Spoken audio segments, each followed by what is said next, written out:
So obviously we're going to be talking about the future of hospitality locally and globally today. And I thought we'd start off with Drew, since he's in charge of finding out all this great research that Marriott uses to guide their brands and what they're doing for hotels. So everybody, and including myself, talking about millennial generation these days, namely the demand for more authentic experiences and brands that are more personal and relatable. So what kinds of factors are you seeing in your research that suggest changes be made to the hotel industry as a result of this? How has or is Marriott responding? And do you forecast that other important audiences be considered as well? Sure. So just for context, the reason that this buzz has come up, and recently, whether it's at the American Lodging Investment Symposium or within all of the different brand companies, people are talking about this largely because the hotel industry was dominated for many years by the baby boom generation in terms of total revenue, whether it was business or leisure travel. And then you have the X group, particularly in the United States, that was quite small. And then in the US, you have this large group that's even larger than the boomer generation coming into the travel market and really getting into their late 20s and early 30s when people go out there and start to travel both for work and for fun and start to have some income that they can disposable income. And when we look at other markets outside the United States, be they developing markets like India and China, the markets are quite young now, and they have been so for quite a while. And perhaps stuffy luxury is not what some of those younger people are looking for if we're going to sort of shortcut this and have a discussion. And is a stylish form of luxury actually more the premium in some ways that some of these folks are looking for in certain market segments? And so what people are talking about with long product development cycles where we don't change things overnight, we need to begin to think about how are we going to begin to change. And we could get into sort of how the hotels go through their capital cycle, from when do we replace the soft goods, when do we replace the case goods, all these sort of industry terms. But all of the companies are beginning to really think about how do we get going here, because these younger folks are coming into the marketplace like a freight train.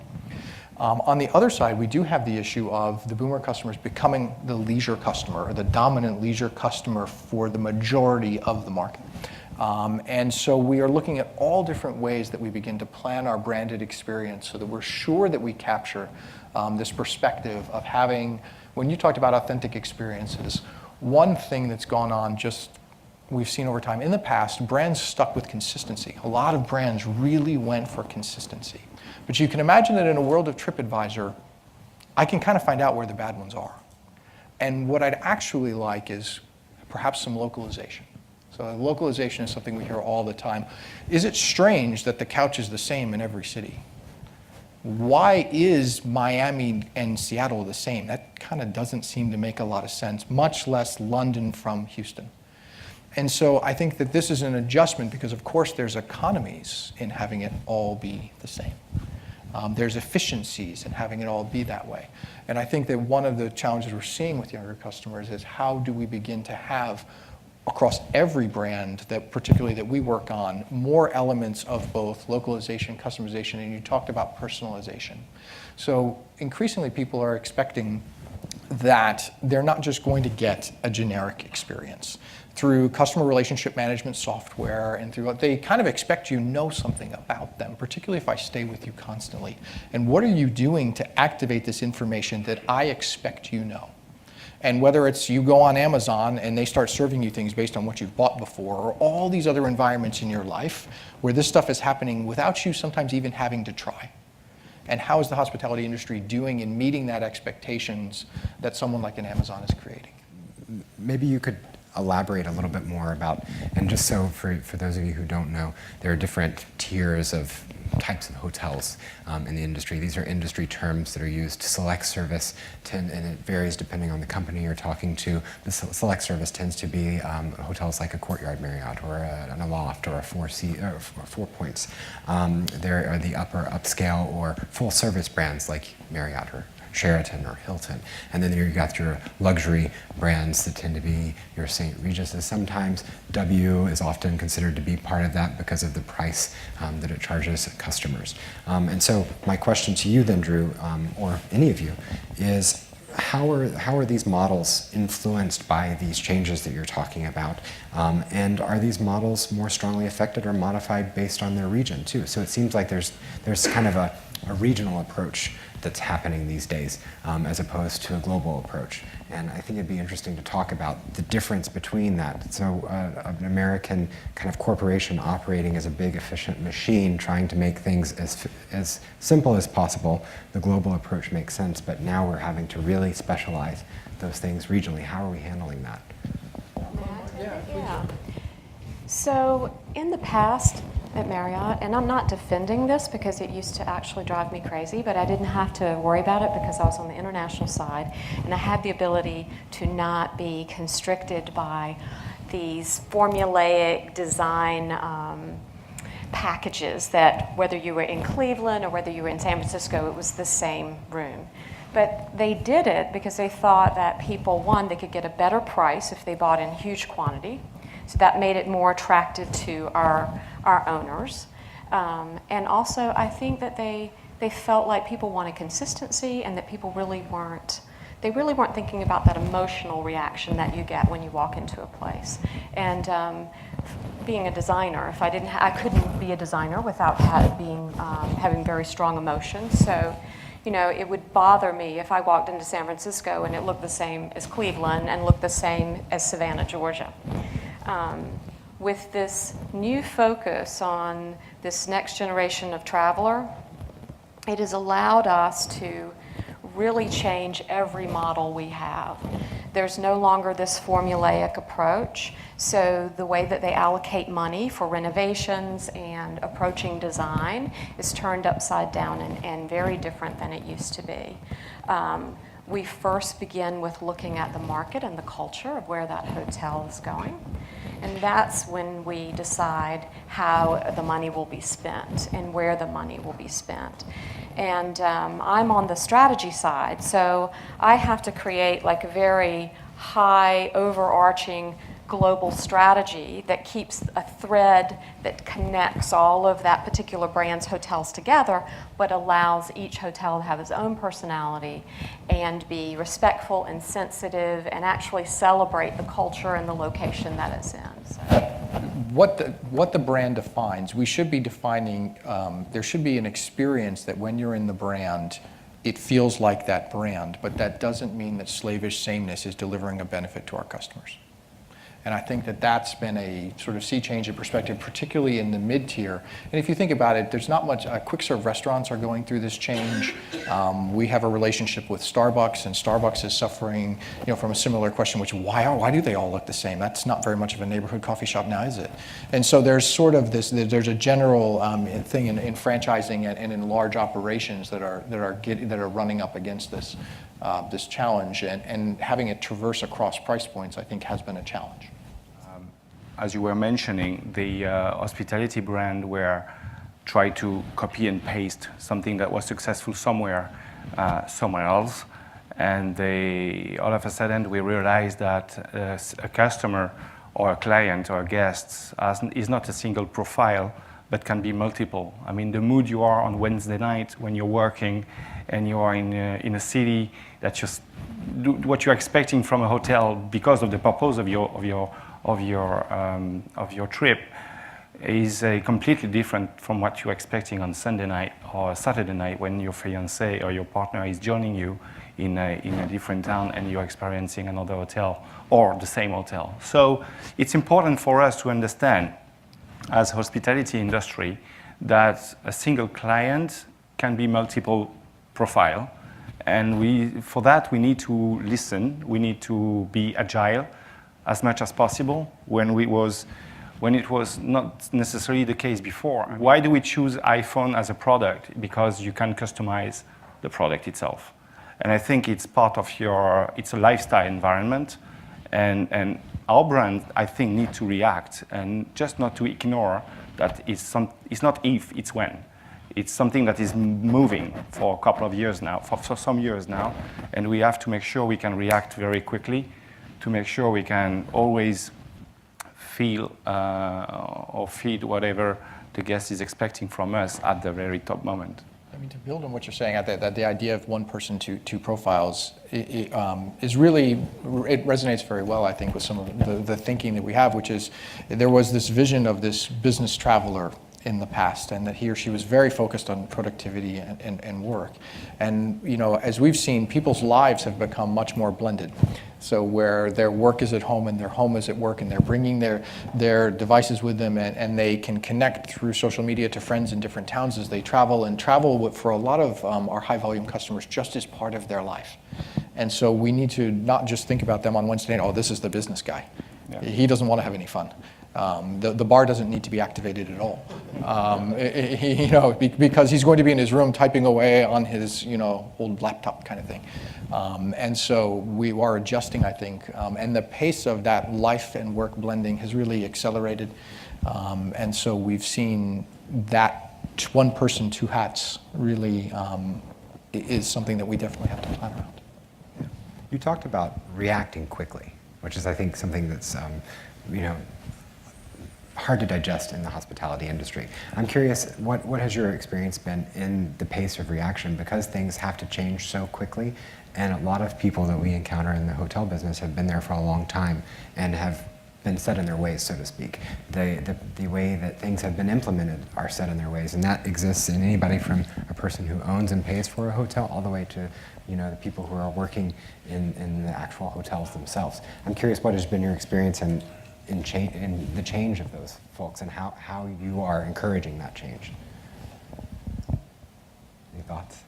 That's a good question. I mean, I'm thinking about everything we've been doing in the past year and a half, and I think that we recognize that typically is not going to move very fast, and especially at Marriott, we have a lot of people that have worked there for many years, me being one of them, but they chose very carefully who they put on these teams to come up with the new directions for these brands, and it was based on who really can embrace change and go with it, and I think we've been moving at lightning speed.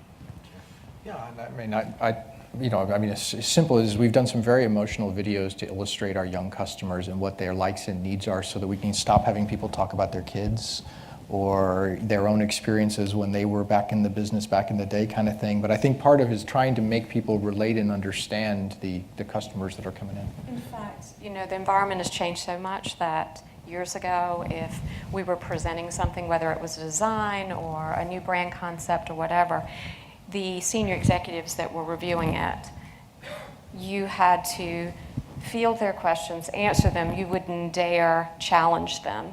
Now, it's not unusual for someone to look them in the eye and say, well, we're not worried about that because you're not our customer. We're not trying to please you, so we're doing this instead.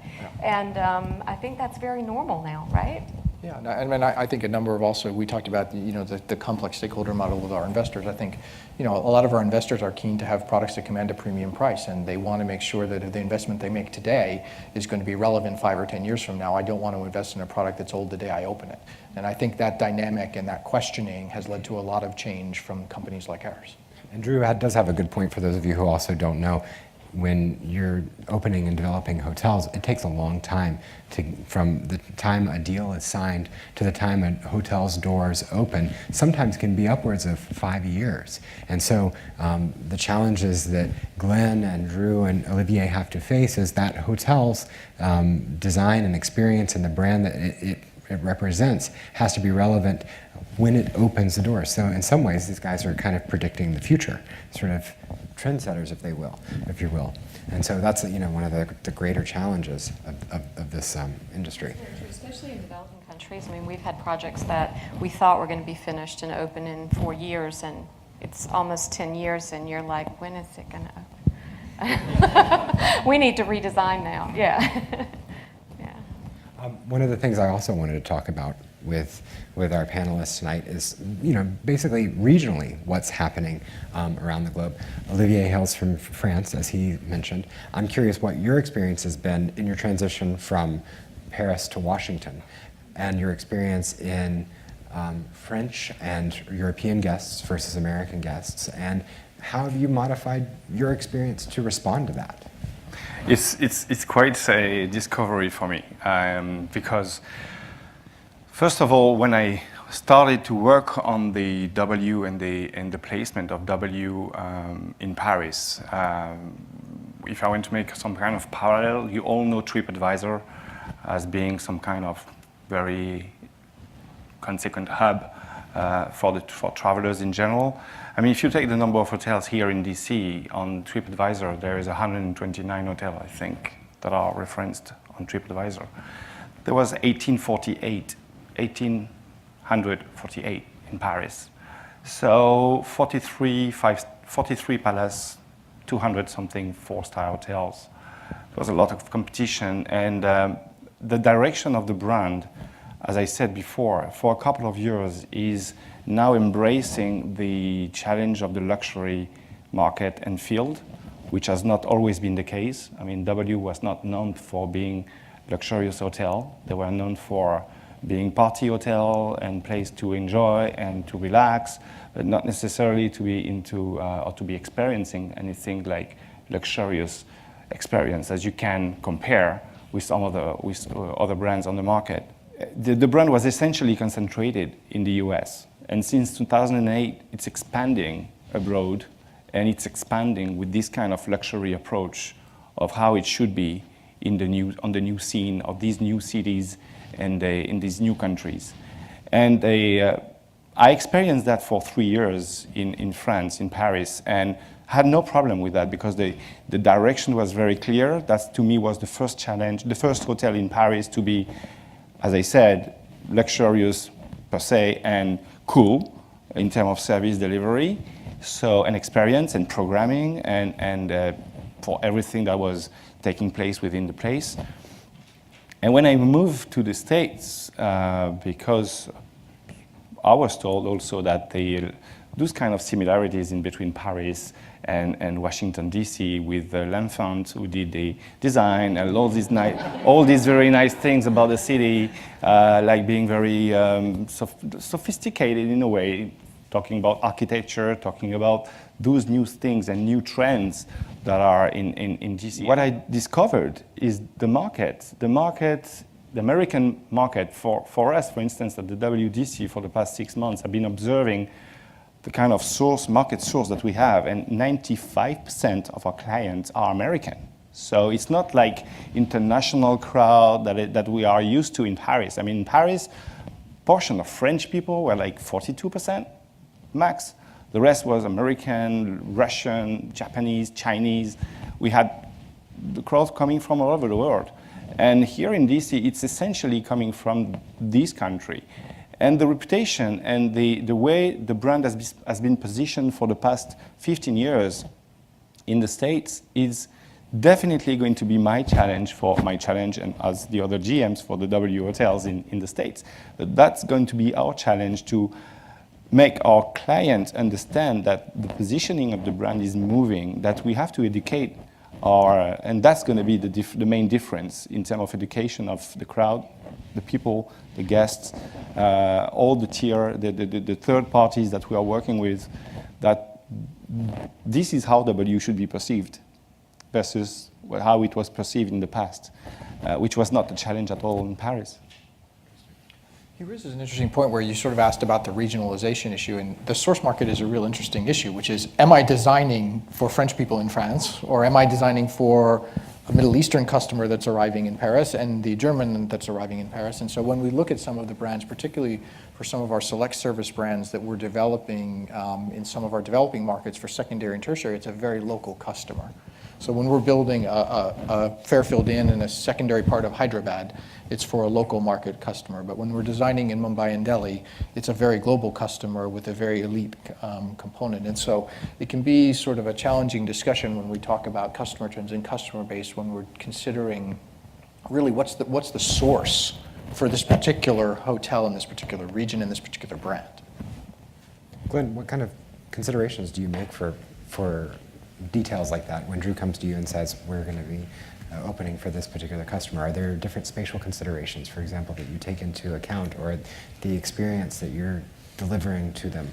Can you name a few examples that are of interest, perhaps? Well, we were opening some hotels in China. There was definitely a view toward the lobbies, the way that Americans use it, because they thought it was going to be mostly international travelers. but if you have great food and beverage internationally, local people will come to your hotel for dinner in lots of parts of the world. And the local people there would not, culturally, in the beginning, the general manager said we had to offer free drinks for them to sit at like communal tables because culturally it just wasn't acceptable for, let's say, 2 women to go sit at a communal table where other people might join them. Our lobbies, we usually do have a bar that's a central bar, a central focus. You can imagine in some countries that a religion plays into it. We can't do that. We have to be sensitive to that culture and that environment. So we're constantly having to change things up. Yeah.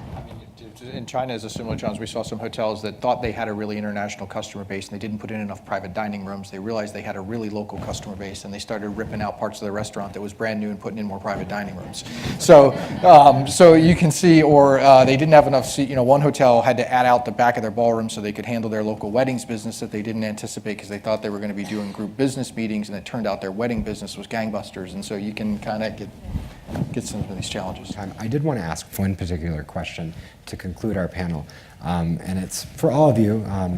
What value do you find in employees coming with advanced education and degrees, and how do you expect them to contribute to the changing state of the industry, both at the property and the corporate level? And obviously this question is meant for you all, but directed to our panelists with their experience with people coming with degrees. Olivier, you have a degree in hospitality, but both Drew and Glenn have different backgrounds, so it's interesting to hear how degrees play a role in their professional lives. This, to me, is the very best time. If you want to get into hospitality, I've never seen a time that was better. You're able to just really challenge and question and able to actually make change happen, whereas in the past, I think everyone thought they knew how the hotel should be run and follow standards, and it's not that way anymore. And if you came with a degree from a place like Georgetown, it's just going to give you such an edge. And the other thing that really I think is so good about joining the hospitality industry right now, for the first time, it truly is collaborative. So in the past, I was in the design department. I was always involved in design, but rarely were you with every other part, operations, research, brand. Now it's all very collaborative, so no matter what area of hospitality you enter, you'll be working with all of us, and it's really exciting. I couldn't have chosen a better career. I'd like to say I was that smart to say that I had this vision, but I've been to every area of the world. I have enjoyed every second of it, and I just think it's fabulous. I think the only thing I'd add is, I came to the hospitality industry after having worked in other things and stayed because I enjoy it. I enjoy a lot of the things that you've talked about in terms of the global nature of the business. I enjoy the people part of the business, whether it's with our associates or with our guests, and I enjoy just the aspect of hosting people and having that feeling and surprising them along the way. I myself completed my MBA as an executive program student at UNC Chapel Hill's program. And I really do think that the mixture of working and learning at the same time was a valuable thing. And also the exposure of that program also had some of the elements that he talked about, which were working with people who are actively involved in the field. And so I really felt like I got quite a bit out of that, and being able to study and then do things, and talk to people that were in the industry. And I really felt like that was a positive experience for me as compared to maybe a traditional experience where I would have taken a fixed amount of time. But that was just my perspective. Just would like to add something. I also graduated from an MBA from the University of London quite late, after 17 years. Then I was working in the industry, and I was really feeling that I was bringing on the table something, and I was not the only one, but all the ones that were working for some years, we were bringing on the table something that was much more tangible. Yeah. And Only for that, I mean, it's great because this kind of degree, when I see the program, and congratulations, because it really touches a lot of fields that are, most of the time, from my past experience, were just learned within the industry. Yeah. So it's really great to see that. I'm strongly supportive of it. And what I would like to add is that whatever you're gonna choose later as a career, you will have a broader, because it's needed. It's not only bed, food, restaurant, bar. I mean, in a hotel like ours, you have at least 25 different jobs or profile in a hotel. I'm not even talking about the corporate level. I'm not even talking about the international relations and all the commute that you can have between, or the connection you have in between different properties all around the world, and different brands. I mean, it looks like, I fully agree with you. It's the best period to join the industry, and for sure, unless, I don't know for what reason, you will not find something that you are intimately convinced about. And I think the program will give you the words of some things that you are already convinced, but you cannot really translate it into concrete words. And I think the program and the contents and the potential behind that is just great. And Gray pointed out the location. I mean, you couldn't be in a better location. I mean, every major, hotel company and management company is right here. I mean, that's fantastic. Yeah. So, everybody, I'd like to thank our panelists for coming. I think they did a great job.